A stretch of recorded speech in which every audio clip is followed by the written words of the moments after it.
The jerk is the most impressive lift you can do in the gym. If you want a big jerk, you need to be strong enough to handle heavy weights, fast enough to get under the bar when your brain is telling you it'd be safer not to, and precise enough to land in the perfect split position in less than a second.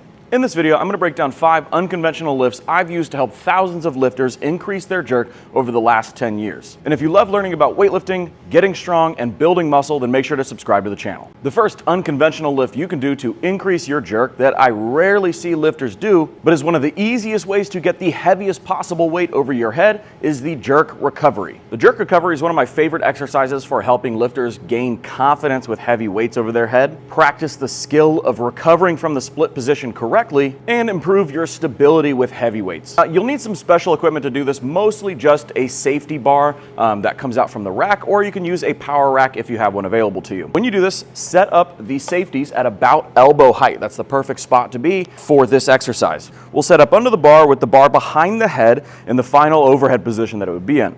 We're going to move down into the split position, push up, and recover. Because you don't have to worry about elevating the bar, you can isolate and practice just the recovery portion with the heaviest possible weight. This means that you can use weights heavier than what you can jerk, and you can kind of see what your body is physically capable of supporting if you were able to get under a heavier weight than you're used to. Try these out for sets of 1 to 3 reps at 90% of your jerk or above. And with practice, some lifters may be able to go up to even 120% of their best jerk. One thing to be careful of with this lift is making sure you don't allow sloppy lifts. As this isn't really a technique exercise, we won't be limited by our technique.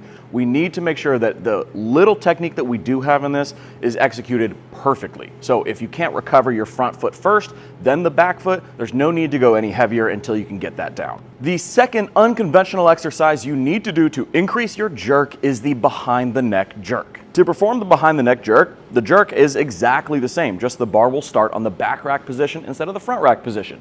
You should have the same grip that you would use for front rack jerks, but for some people you may have to go a little bit wider. That's okay. Just like with a normal jerk, we'll take a big deep breath in, brace the core, dip to the lowest point that we can while our torso stays completely vertical and our feet stay flat.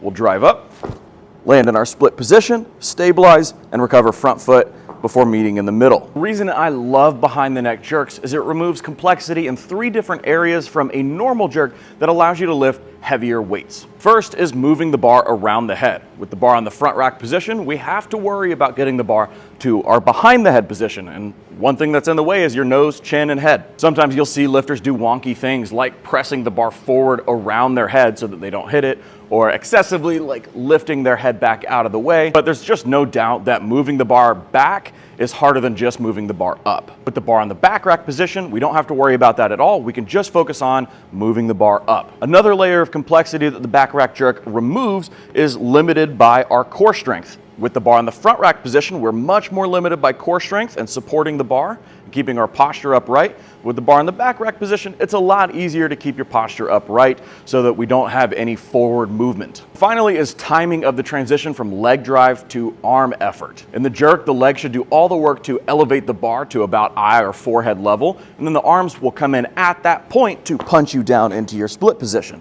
But when the bar is on the front rack position, it's easy for some lifters to accidentally use their arms to press the bar to that position rather than using their legs. But with the bar in the back rack position, it makes it really hard to accidentally press early. It makes it easier to use more leg drive. By removing all 3 of these levels of complexity, we can really simplify the movement too.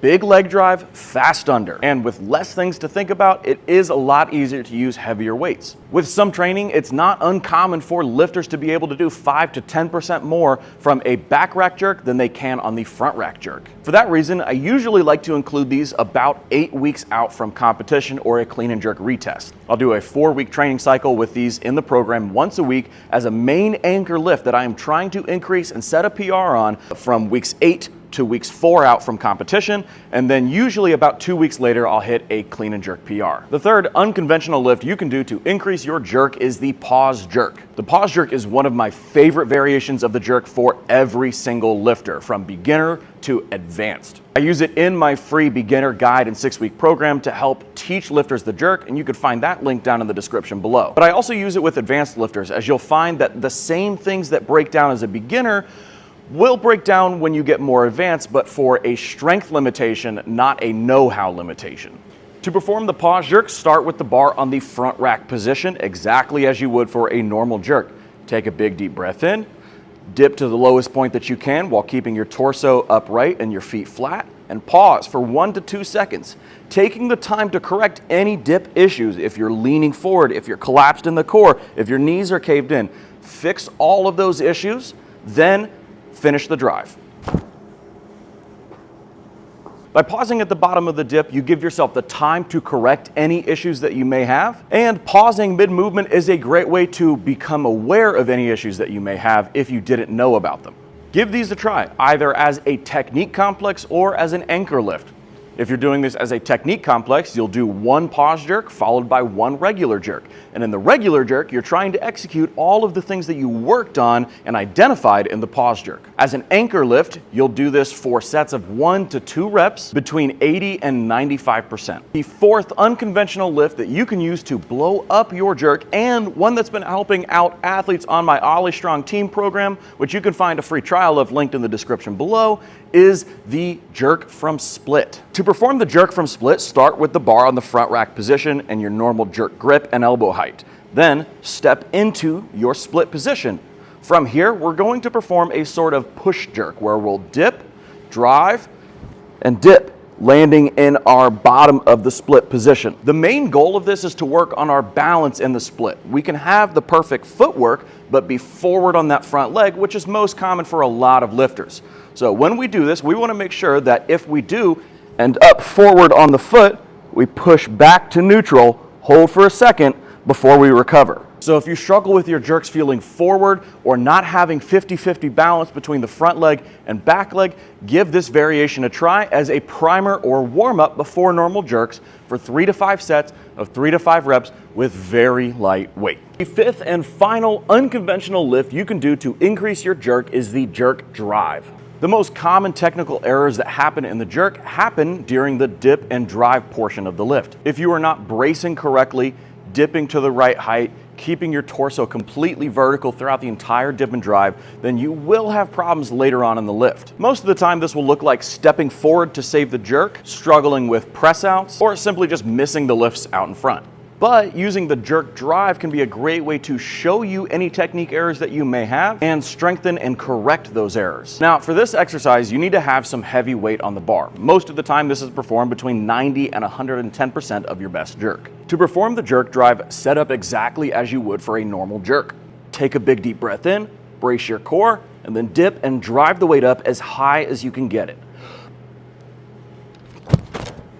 Remember, in the jerk, we're trying to use our legs to launch the bar as high as possible. We're not trying to use our arms to elevate this bar. And to clarify here, this is different from another exercise that is similar called the jerk dip, where you will perform the exact same movement with a dip, but you won't try and launch the bar high. Both are good exercises, but I found the jerk drive to be more effective for most people. Jerk drives are best performed on their own for 3 to 5 sets of 3 to 5 reps between 90 and 110% of your best jerk. But these can also be performed in a complex of 1 to 2 jerk drives followed by 1 to 2 jerks if the jerk drive is a big technical component for you in your jerk. If you do these as a complex, try them out for 4 to 8 sets between 75 and 85% of your 1 rep max jerk.